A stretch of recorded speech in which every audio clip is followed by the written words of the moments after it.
more about the situation in Haiti and how you ended up going to Haiti, because a lot of your projects have been in Africa.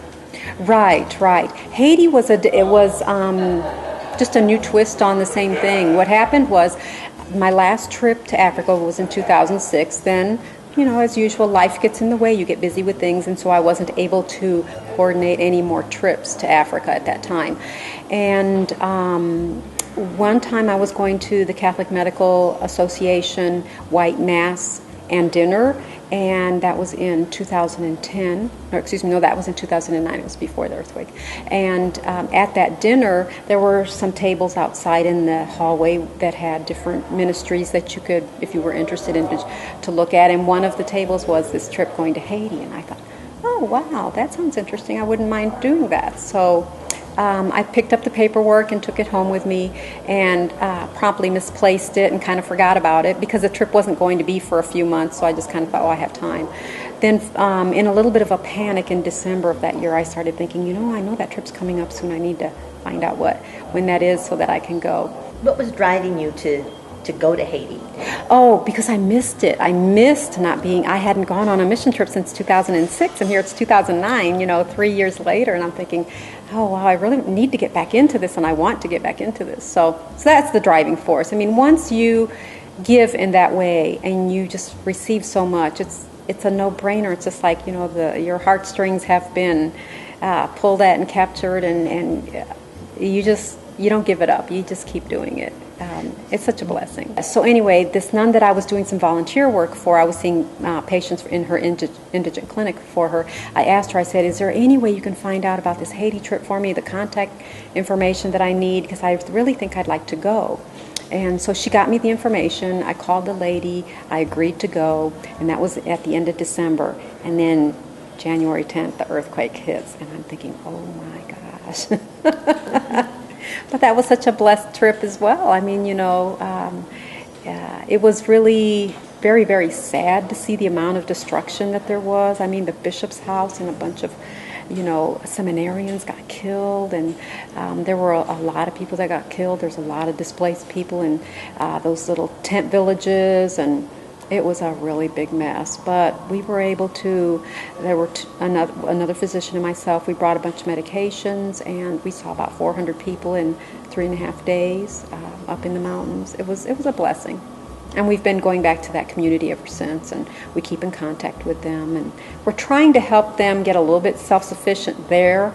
That's been a little bit difficult because of language barriers and things.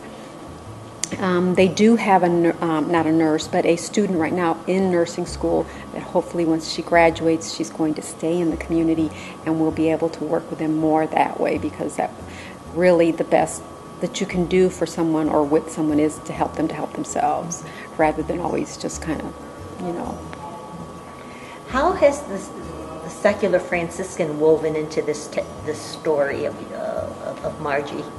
Well, it's interesting because when I went to Africa, there were a lot of Franciscans there, but I didn't really know anything about St. Francis at the time, so it didn't really click with me at all. But I knew when I went there that not only was God calling me to do something, but that my relationship with God needed to go to another level. So I was really, really looking, okay, where is God wanting me to go with this? And I really had no clue where it was going. I just really didn't know where to start. But I was kind of relaying the story of my trip to Africa and my desires to some women at a women's retreat. And they all pointed at me and said, oh, Franciscan. And I thought, okay, well, I guess I need to find out about Francis before I know if this is really where I need to be. So I did that, and it just turned out that, yes, that was where I needed to be. As a Franciscan, are the ministries that you're involved in, are they woven into that fabric? Yes, they are. My fraternity is very supportive of what I do. They make a yearly contribution, sometimes 2 contributions a year, to the ministry that I'm doing. They're very supportive. They pray for me as, when I'm gone on a mission trip. They're a blessing to me in that regard. And now one of our new people coming in through formation is a nurse, and she found out that I go to Haiti, and she said she was interested. So hopefully she's going with us in this next trip in March. How many trips have you had in the past? We just go once a year right now to Haiti, so it's just been a once-a-year trip so far since 2010. At some point, maybe we'll do more. I'm looking at possibly going with a priest from another diocese in December of this year, which is going to be outside of what I normally do because this is with a different group. So that's maybe another opportunity that God's calling me to. I don't know. Don't know that yet. We're discerning that. If someone said to you, I think God is calling me, what should I do about it? Can you give them some kind of a roadmap? I would say continue to listen to that voice, pray about it, and listen, and take some chances. If you think that there's something that God's calling you to, and it's not an area where you think you have the skills, don't worry because God equips. But just take that leap of faith and try it. I mean, if it's not what you're meant to do, it's not. But God, His hand will be on you, and you'll know when you're going in His direction, where He wants you. You'll just know. But prayer is the first step.